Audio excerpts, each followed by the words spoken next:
Hello बच्चों, जैसा हमने लास्ट लेक्चर में डिस्कशन किया कि इलेक्ट्रॉन, प्रोटॉन और न्यूट्रॉन जो परमाणु में उपस्थित मुख्य तीन कण हैं, उनके ऊपर किस प्रकार की प्रॉब्लम आपको देखने को मिल सकती है।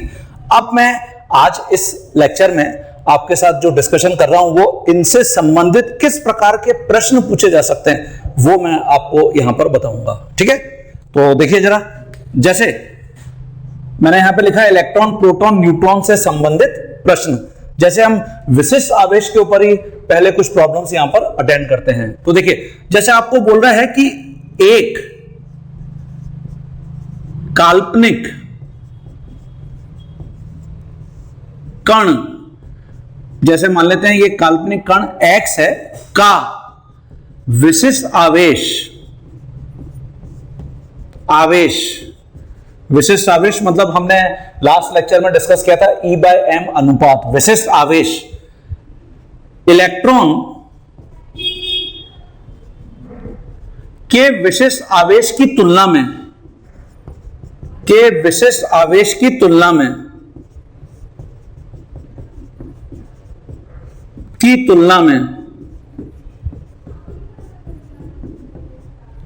250 गुना ज्यादा है। तथा काल्पनिक कण X का आवेश इलेक्ट्रॉन के आवेश की तुलना में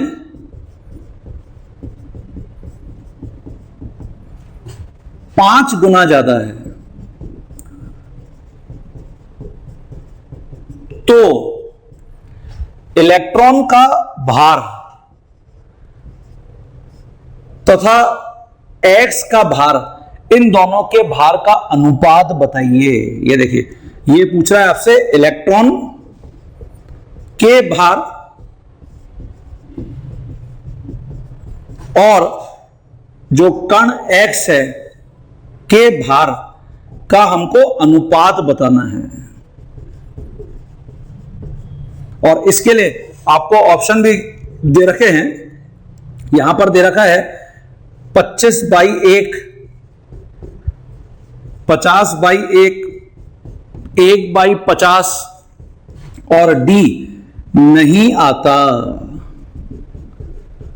हालांकि इस प्रकार का ऑप्शन हमको एग्जाम में देखने को नहीं मिलता, लेकिन फिर भी हमने मान लिया कि इस प्रकार का भी ऑप्शन आपको दे रखा है। तो सबसे पहले जब भी आपके सामने प्रॉब्लम आती है, आपको क्या देखना चाहिए कि क्या क्या गिवन है। तो हमको यहां पर गिवन है काल्पनिक कण X का विशिष्ट आवेश। तो विशिष्ट आवेश हमने E/m से बताया है, विशिष्ट आवेश। ठीक है, और आपको यहां पर दिया गया है, यहां लिख लेंगे हम, दिया गया है। क्या दिया गया है? E/m इलेक्ट्रॉन का और E/m काल्पनिक कण X का। तो काल्पनिक कण X का विशिष्ट आवेश इलेक्ट्रॉन के विशिष्ट आवेश की तुलना में 250 गुना ज्यादा है। इसका मतलब हम यहां पर लिखेंगे कि ये जो काल्पनिक कण X है और जो इलेक्ट्रॉन है, उन दोनों के विशिष्ट आवेशों का जो अनुपात है वो 250 है। ये देखिए, समझ में आ गया सभी को? यही हमको यहां पर दे रखा है। और अगर मैं इसको जैसे और एक्सपेंड करता हूं, विस्तार इसका और करता हूं, तो देखिए ये X का आवेश और X का भार बटा इलेक्ट्रॉन का आवेश बटा इलेक्ट्रॉन का भार, ये वैल्यू 250 के बराबर है। इसको हम और अगर सॉल्व करेंगे, X का जो आवेश है और X का जो भार है ना, और ऊपर ऐसे चला जाएगा, यहां पर हो जाएगा इलेक्ट्रॉन का भार और बटा इलेक्ट्रॉन का आवेश। ये देखिए इज इक्वल टू ये 250 के बराबर है। ठीक है बच्चों, और मुझे ये भी दिया गया है, देखिए दिया गया है, और क्या दे रखा है, यहां पे दे रखा है काल्पनिक कण x का आवेश इलेक्ट्रॉन के आवेश की तुलना में 5 गुना ज्यादा है। इसका मतलब जो काल्पनिक कण x है उसका आवेश और इलेक्ट्रॉन का आवेश का अनुपात ये 5 गुना है, ये देखिए। ठीक है, तो यहां आप देखिए ये हमको दिख रहा है, ये वाली वैल्यू यहां दिख रही है, देखिए x का आवेश और बटा इलेक्ट्रॉन का आवेश, ये देखो। तो इस अनुपात की जगह मैं 5 यहां पे रख सकता हूं। ये देखिए इलेक्ट्रॉन का भार बटा काल्पनिक कण x का भार इनटू ये दोनों का जो अनुपात है वो 5 है, और इज इक्वल टू 250। और मुझे निकालना क्या था, यही मुझे निकालना था, इलेक्ट्रॉन का भार और x का भार। तो देखिए इलेक्ट्रॉन का भार और x का भार, तो इलेक्ट्रॉन का भार बटा ये जो कण x है उसका भार, दोनों का जो अनुपात है वो कितना हो जाएगा, 250/5 हो जाएगा। और 250/5 इसका मतलब ये वैल्यू आ गई 50/1। ये देखिए ये आंसर आ गया। तो इंपॉर्टेंट यहां पर क्या था, विशिष्ट आवेश। विशिष्ट आवेश क्या होता है ये हमने यहां पे समझ लिया, और ये हमने लास्ट क्लास में भी इलेक्ट्रॉन और प्रोटॉन के लिए वैल्यूज लिखी थी। विशिष्ट आवेश हमेशा E और M का अनुपात होता है। ठीक है, चलिए इसकी जगह अगर मैं नेक्स्ट प्रॉब्लम देखता हूं, नेक्स्ट प्रॉब्लम में जैसे आपको यहां पर कुछ कण दिए गए हैं, दिए गए कणों को उनके विशिष्ट आवेश के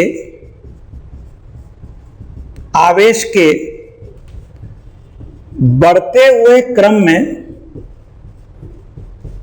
में व्यवस्थित करो।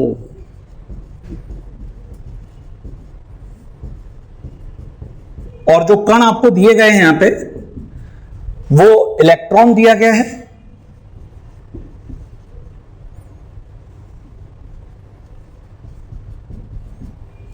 प्रोटॉन दिया गया है, न्यूट्रॉन दिया गया है, और आपको यहां पर दिया गया है बच्चों अल्फा कण,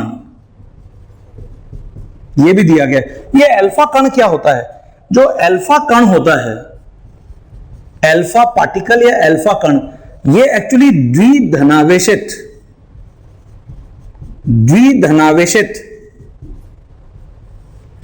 हीलियम आयन होता है। द्विधनावेशित का मतलब हो गया कि हीलियम के ऊपर 2 यूनिट पॉजिटिव चार्ज है। ये देखिए ये है अल्फा पार्टिकल, 2 यूनिट आवेश उपस्थित है। और 2 यूनिट मतलब 2 इकाई आवेश का क्या मतलब है, 1 इकाई आवेश का मतलब आपको मैंने बताया लास्ट लेक्चर में, क्या 1.6 इंटू 10 की पावर -19 कूलम।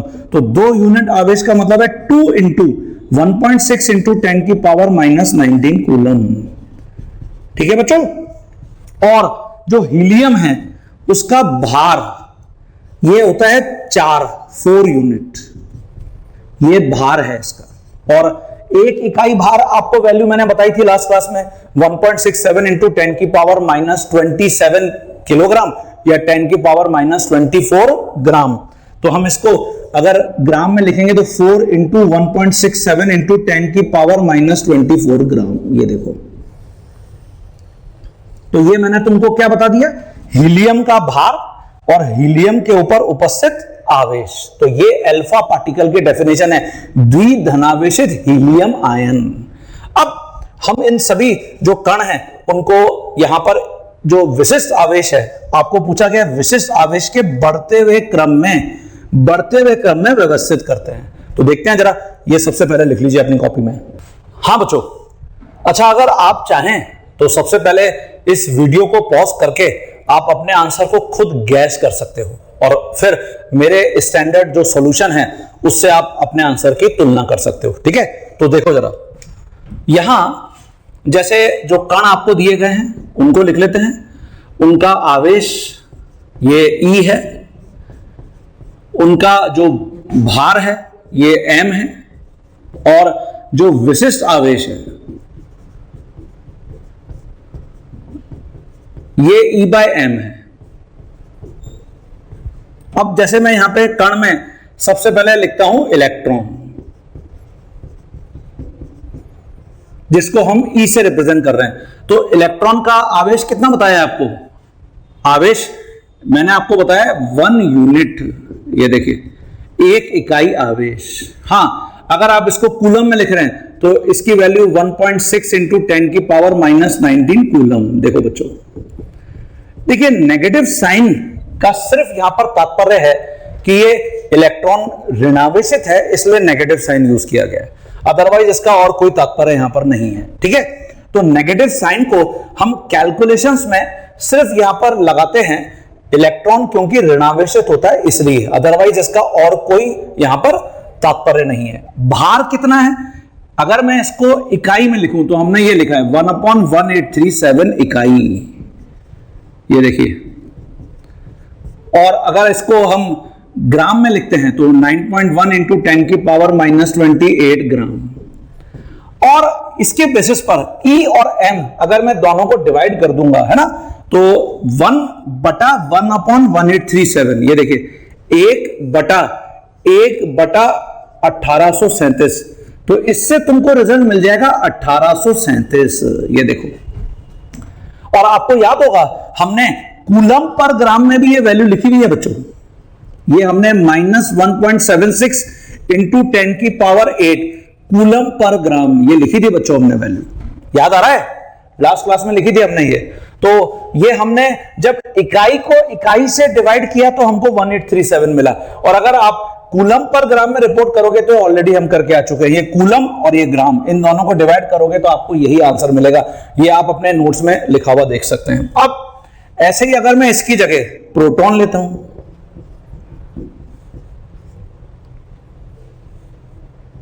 तो जो प्रोटॉन है उसको हमने P से रिप्रेजेंट किया है, ऑब्वियसली आवेश जो है वो तो 1 यूनिट ही होगा।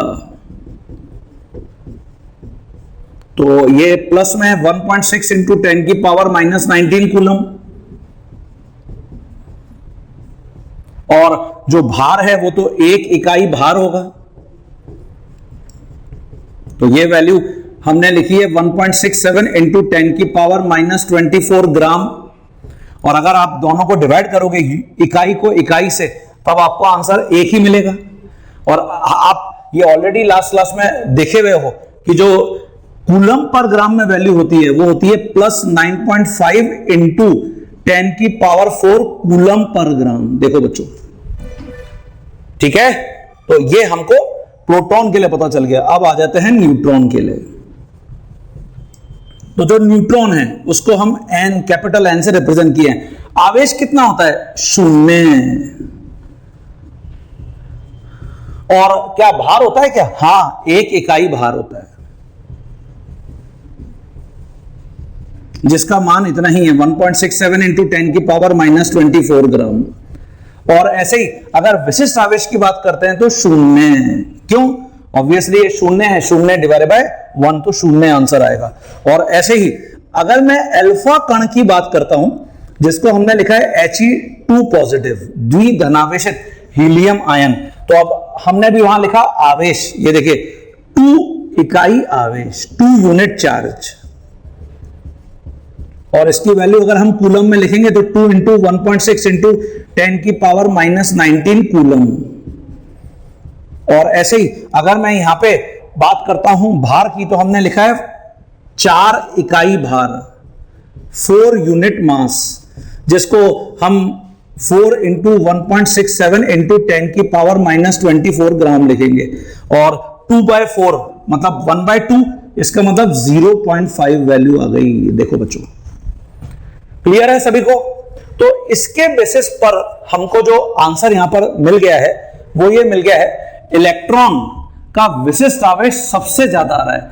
ये मैं आपको पहले ही बता दिया हूं कि जो ऋणावेश यहां पे लगा हुआ है, नेगेटिव जो साइन लगा हुआ है, उसका तात्पर्य सिर्फ इतना सा है कि इलेक्ट्रॉन नेगेटिवली चार्ज है। तो ये नेगेटिव चार्ज सिर्फ उसी लिए यूज किया गया है। तो हम अगर ये नेगेटिव साइन को कंसिडर नहीं कर रहे तो फिर सबसे बड़ी वैल्यू इलेक्ट्रॉन के विशिष्ट आवेश की है, अर्थात यहां इलेक्ट्रॉन सबसे ऊपर आएगा। इसके बाद किसका नंबर आ रहा है? प्रोटॉन। इसके बाद किसका नंबर आ रहा है? अल्फा कण। और सबसे पीछे कौन जा रहा है? सबसे पीछे जा रहा है यहां पे न्यूट्रॉन। ये देखो, तो ये विशिष्ट आवेश का बढ़ता हुआ क्रम हो गया। विशिष्ट आवेश का बढ़ता हुआ क्रम।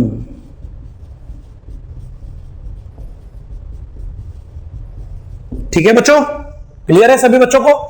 तो ये आपको डायरेक्ट एग्जाम में प्रॉब्लम देखने को मिल सकती है। विशिष्ट आवेश के ऊपर हमने एक और प्रॉब्लम देखी। अब देखिए, ये जो मैंने वैल्यूज लिखी हैं, ये सब स्टैंडर्ड मानक वैल्यू हैं। मतलब इस वैल्यू को इलेक्ट्रॉन के लिए कोई नहीं बदल सकता, प्रोटॉन के लिए कोई नहीं बदल सकता। ये वैल्यू स्टैंडर्ड वैल्यू है। तो आपको इसके ऊपर और किस प्रकार की प्रॉब्लम देखने को मिल सकती है, वो मैं यहां आपको अटेंड करके बताता हूं। पहले ये लिख लीजिए आप। देखिए बच्चों, जैसे आपसे एग्जामिनर ऐसे पूछ सकता है, यदि प्रोटॉन का विशिष्ट आवेश जिसको हमने E/m लिखा है 9.5 इंटू 10⁷ कूलम पर किलोग्राम है। तो ये देखिए, ये ऑलरेडी हमारे लिए नोन है, हम पहले ही जानते हैं इतना है ना। तो अल्फा कण का विशिष्ट आवेश बताइए।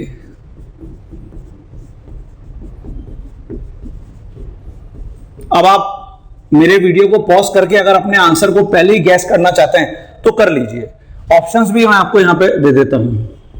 9.5 into 10⁷ by 2, 9.5 into 10⁷ coulomb per kilogram multiply by 2, 9.5 into 10⁷ coulomb per kilogram.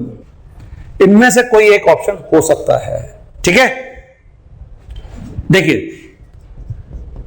अभी हमने यहां पर क्या देखा कि प्रोटॉन का अगर विशिष्ट आवेश 1 है, जब हमने यूनिट को यूनिट से डिवाइड किया, तो अल्फा कण का इस समय में विशिष्ट आवेश 0.5 है। इसका मतलब हम यहां पर लिख सकते हैं, हम जानते हैं जो प्रोटॉन है का विशिष्ट आवेश और अल्फा कण का विशिष्ट आवेश का अनुपात, प्रोटॉन का अगर 1 है तो अल्फा कण का 0.5 है। 0.5 इसका मतलब 1/1/2, तो 2 ऊपर चला गया। इसका मतलब जो प्रोटॉन है उसका विशिष्ट आवेश 2 गुना है अल्फा कण के विशिष्ट आवेश से। ये देखो, ये हमको यहां पर भी दिख रही है। प्रोटॉन का जो विशिष्ट आवेश है वो 1 है, तो अल्फा कण का विशिष्ट आवेश क्या है? 0.5, मतलब अल्फा कण का आधा है विशिष्ट आवेश प्रोटॉन की तुलना में। तो यहां पे हम लिख सकते हैं कि प्रोटॉन का विशिष्ट आवेश अल्फा कण की तुलना में क्या है? दुगना है। ठीक है, तो अब आपको क्या निकालना था? अल्फा कण का विशिष्ट आवेश। तो देखिए, अल्फा कण का विशिष्ट आवेश, जो भी प्रोटॉन का विशिष्ट आवेश है, आप उसको क्या करेंगे? 2 से डिवाइड कर देंगे। तो इसका मतलब आपको ये रिजल्ट दे रखा है plus 9.5 into 10⁷ coulomb per kilogram और डिवाइड बाय 2। ये आंसर है। तो कहां दे रखा है ये आपको? ये ए ऑप्शन में गिवन था, इसलिए ए आंसर आपका सही होगा। इसकी जगह जैसे अगर आपको यहां पे प्रॉब्लम में बोलता कि यदि प्रोटॉन का विशिष्ट आवेश, अब देखिए हमको जैसे गिवन है 9.5 इंटू 10⁴ कूलम पर ग्राम, तो ऊपर कूलम पर किलोग्राम में था, यहां कूलम पर ग्राम में है। ठीक है, तो इलेक्ट्रॉन का विशिष्ट आवेश बताइए। विशिष्ट आवेश बताइए। तो बता सकते हैं क्या आंसर होगा? जैसे आपको ऑप्शंस भी यहां पर दे रखे हैं, 9.5 इंटू 10 की पावर 4 कूलम पर ग्राम गुणा कर देते हैं 1837 से। ऐसे ही सेकेंड ऑप्शन गिवन है 9.4 मतलब 9.5 इंटू 10 की पावर 4 कूलम पर ग्राम, इसको डिवाइड कर देते हैं 1837 से। सी 9.5 इंटू 10 की पावर 4 कूलम पर ग्राम ही दे रखा है। और डी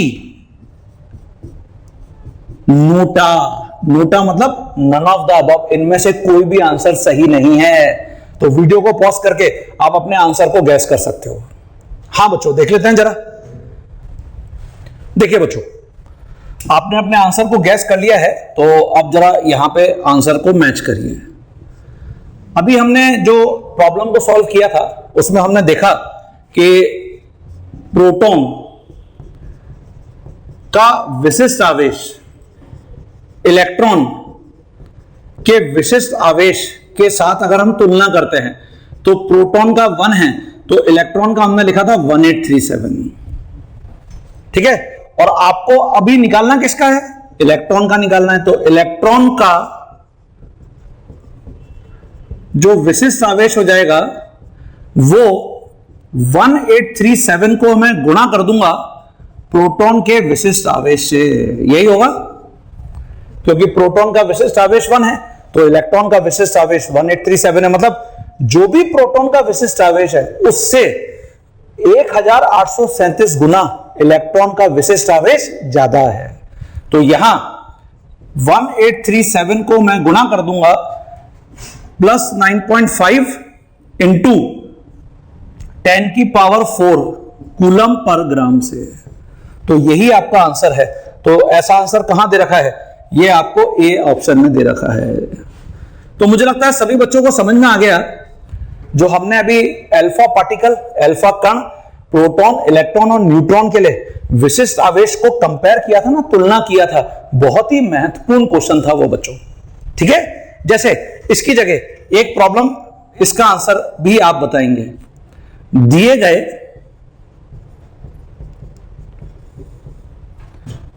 कणों को इनके विशिष्ट आवेश के बढ़ते हुए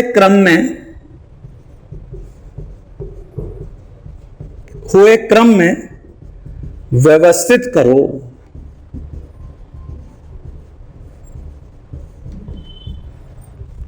ओके, और आपको यहां पर जो कण गिवन है, जैसे आपको गिवन है हाइड्रोजन,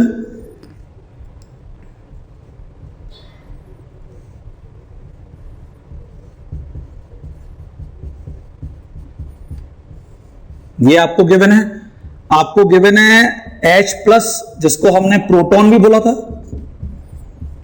आपको गिवन है He+, और आपको गिवन है He2+, इसको हमने अल्फा कण भी बोला है।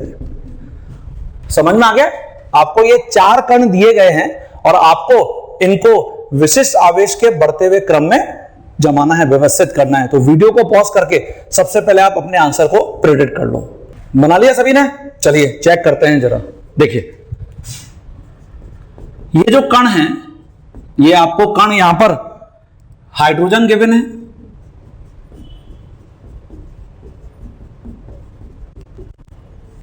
आपको यहां पर प्रोटॉन गिवन है,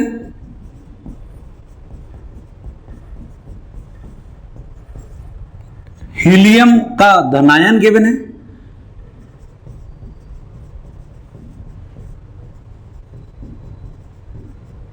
और हीलियम द्विधनावेशित जो हीलियम आयन है वो भी गिवन है, जिसको हमने अल्फा कण बोला है। और आपको आवेश, तो आवेश यहां पे लिखना है, और आपको यहां पे लिखना है भार, जिसको हम m बोल रहे हैं, और फिर लिखना है विशिष्ट आवेश।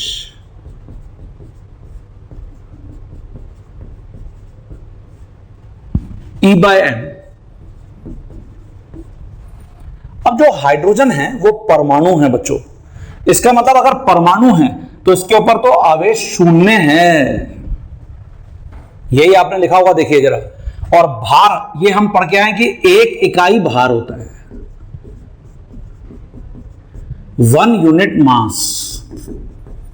मतलब इसका जो विशिष्ट आवेश है वो 0 आएगा। अगर मैं इसकी जगह प्रोटॉन लेता हूं तो प्रोटॉन 1 इकाई आवेश,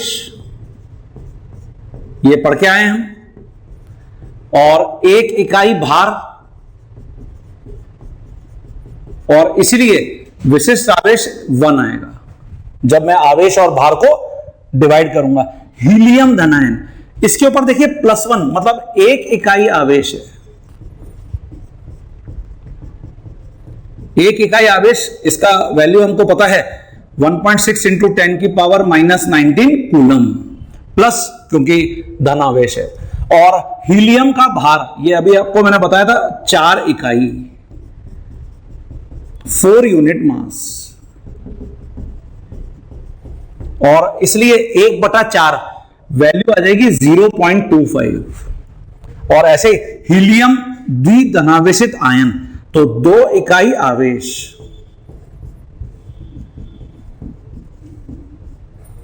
तो ये हो जाएगा आपका, 2 को हम गुणा कर देंगे 1.6 इंटू 10 की पावर -19 कूलम से, और यहां पर जो भार है वो तो 4 इकाई ही रहेगा,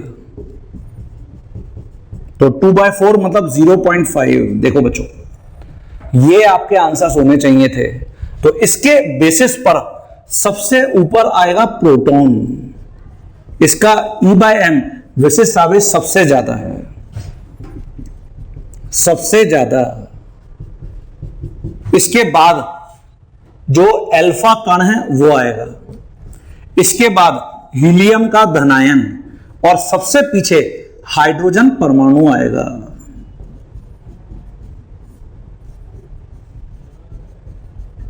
तो ये विशिष्ट आवेश का बढ़ता हुआ क्रम है।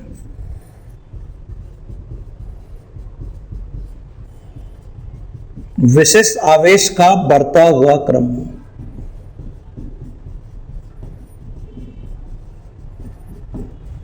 ठीक है बच्चों, इसमें एक और प्रॉब्लम ऐड करते हैं। सबसे पहले ये अपने आंसर्स को चेक कर लीजिए। इन सभी प्रॉब्लम को देखिए अटेंड करने के बाद विशिष्ट आवेश में जो विशिष्ट टर्म है स्पेसिफिक, उसका क्या मतलब है उसको और जरा यहां समझ लेते हैं। ये जो विशिष्ट आवेश निकाला गया है, ये जो कैथोड रे ट्यूब होती है, कैथोड रे नलिका, उसके अंदर हाइड्रोजन गैस के परमाणुओं को भरकर इलेक्ट्रॉन तथा प्रोटॉन दोनों के लिए विशिष्ट आवेश की गणना की गई है। तो देखिए यहां मैं सबसे पहले नोट में लिखता हूं कि प्रोटॉन का विशिष्ट आवेश, विशिष्ट आवेश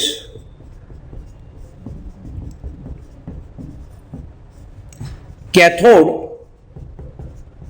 किरण नलिका में उपस्थित गैस के नेचर पर, मतलब नेचर का मतलब प्रकृति पर निर्भर करता है, निर्भर करता है। यह एक इंपॉर्टेंट स्टेटमेंट भी है जो आपको एग्जाम में देखने को मिल सकता है, निर्भर करता है। जबकि इलेक्ट्रॉन का विशिष्ट आवेश, विशिष्ट आवेश कैथोड किरण नलिका, किरण नलिका में उपस्थित गैसों के नेचर, प्रकृति पर निर्भर नहीं करता है, नहीं करता है। क्यों? तो सबसे पहले यहां पर देखिए, ये आपको कैथोड किरण नलिका दिख रही है। ये हम जब हम 9वीं में 10वीं में 11वीं क्लास में रहते हैं तो इस प्रकार की किरण नलिका से हमको बताया जाता है कि कैसे जो सर जे थॉमसन थे उन्होंने इलेक्ट्रॉन को, या फिर जो गोल्डस्टीन थे उन्होंने प्रोटॉन को बताया, डिस्कवर किया। लेकिन अभी हमारा इसके लिए कोई भी इंटरेस्ट नहीं है। डायरेक्ट आपको एग्जाम में कभी इससे रिलेटेड कोई भी प्रॉब्लम नहीं मिलने वाली, तो आप चाहें तो इसको अपनी कॉपी में ड्रॉ कर सकते हैं, अदरवाइज इसका और कोई उपयोग नहीं है। कैथोड किरण नलिका। चलिए, आपसे पूछा गया है कि प्रोटॉन का जो विशिष्ट आवेश है, अगर मैं गैस बदलता हूं, जैसे मैंने आपको बताया कि ये जो कैथोड किरण नलिका है इसके अंदर हाइड्रोजन गैस को भरकर और बहुत ही उच्च वोल्टेज, मतलब हाई वोल्टेज पर और बहुत ही निम्न दाब पर हाइड्रोजन गैस के अणुओं को भरकर इलेक्ट्रॉन और प्रोटॉन पर विशिष्ट आवेश की गणना की गई है। ठीक है, तो विशिष्ट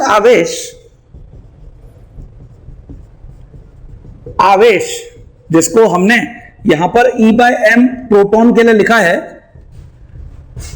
9.5 इंटू 10 की पावर 4 कूलम पर ग्राम। ये देखो, तो ये वैल्यू जो गैस है उसके नेचर पर निर्भर कर रही है। क्यों निर्भर कर रही है? हम अभी पढ़ के आए हैं जो मास है प्रोटॉन का, मास प्रोटॉन का मतलब प्रोटॉन का भार, वो इसको हम ऐसे लिख देते हैं प्रोटॉन का भार। इलेक्ट्रॉन की तुलना में लगभग 1840 गुना ज्यादा है। मतलब क्या है कि प्रोटॉन तो किसी भी परमाणु के भार में हमेशा सहयोग करता है, अतः प्रोटॉन किसी भी परमाणु के भार में के कुल भार में हमेशा सहयोग करता है,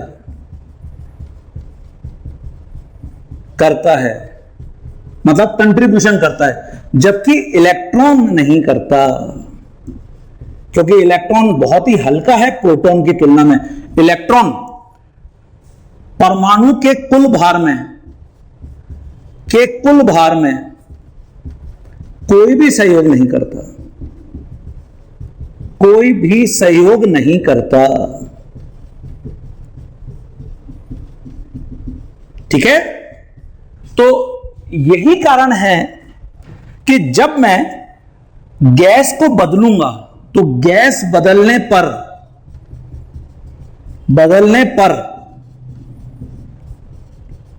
m बदल रहा है, ये जो वैल्यू है ये बदल रही है, m बदलेगा, m मतलब भार बदलेगा। और यही कारण है कि अगर m बदल गया तो ये पूरी वैल्यू बदल जाएगी, अतः प्रोटॉन का विशिष्ट आवेश बदलेगा, विशिष्ट आवेश बदलेगा।